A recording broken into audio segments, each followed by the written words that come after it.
సొంత ఇల్లు కొనుక్కోవాలంటారు, సొంత ఇల్లు కట్టేసుకోవాలంటారు. మన జీతం వచ్చేవాడికి ఒక 50,000 జీతం, ఒక 4-5 ఏళ్ళు కష్టపడతాం, చిట్టీలో ఏదో వేస్తాం, ఓ 10 లక్షలు పోగేసుకుని ఇమీడియట్గా వెళ్ళిపోయి ఒక ఇల్లు కొనుక్కుందాం అంటాం. ఆ ఇల్లు కొంటాం, ఎలాగ 10 లక్షలు డౌన్ పేమెంట్ కట్టి ఒక 50 లక్షలు 60 లక్షలు లోన్ తీసుకుంటాం, ఈఎంఐలు కడతాం, జీవితం నాశనం. నువ్వు ఇమీడియట్ గా ఓ ఇల్లు కొను, అప్పుడే నలుగురు మనల్ని గౌరవిస్తారని చెప్పి నా దగ్గరున్న డబ్బు మొత్తం పెట్టి ఇన్షియల్ పేమెంట్ కట్టించి ఒక ఇల్లు కొనిపించారు. తర్వాత 20 సంవత్సరాలు నా సంపాదన మొత్తం దానికి సరిపోతుంది. మేము ఏదైనా ఖర్చు పెట్టుకోవాలనుకున్నా కూడా ఆలోచించి ఖర్చు చేయాల్సి వస్తుంది. ఇప్పుడు ఉద్యోగం లేదు, వెతుక్కోవాలని ఇంట్రెస్ట్ లేదు. ఏదైనా బిజినెస్ చేద్దాం బ్యాక్గ్రౌండ్ ఎవరు ఇవ్వనంటున్నారు. 2 months గా ఈఎంఐ కట్టలేదు. ఎవరికో ఈఎంఐ కట్టడానికి ఉద్యోగం చేసినట్టు అనిపించింది. ఇప్పుడు ఏం చేయాలి బొత్తిగా అర్థం కావట్లేదు. ఇక మీద ఇదే మన లైఫ్. ఇక ఆ మనిషి జీవితం నాశనం. జీవితాంతం ఆ ఈఎంఐ కట్టడమే సరిపోద్ది. అవునా కదా?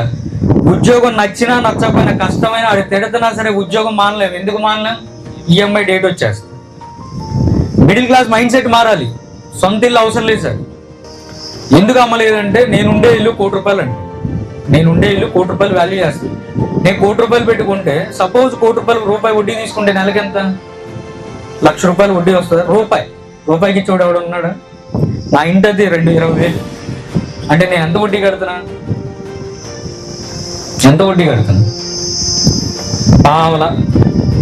పావలా నేను వడ్డీ కట్టేది. అంతేనా? ఈ ₹1,00,00,000 తీసుకెళ్ళి నేను 10 చోట్ల 10 ల్యాండ్స్ కొంటే ఇన్వెస్ట్మెంట్ పెడితే 10 ఏళ్ల తర్వాత నేను సంపాదించిన కోటి ఎంత అవుద్ది? అదే ₹1,00,00,000 నేను ఇల్లు కొనుక్కున్నా, అప్పు చేసో లోన్ తీసుకొని కట్టుకున్నా, కనీసం 25 ఏళ్ళు లోన్ తెచ్చాలిగా. యవ్వనం అంతా నాశనమే, యవ్వనం అంతా పోయినట్టే. ఈ 25 ఏళ్ల తర్వాత నేను కట్టుకున్న ₹1,00,00,000 ఇల్లు ఏమవుద్ది? పాతదవుద్ది, దాని వాల్యూ తగ్గుద్ది. అప్పుడు అప్పు తెగుద్ది. అమ్మయ్య అనుకునే లోపు జీవితం సగం అయిపోతుంది. అవునా కదా?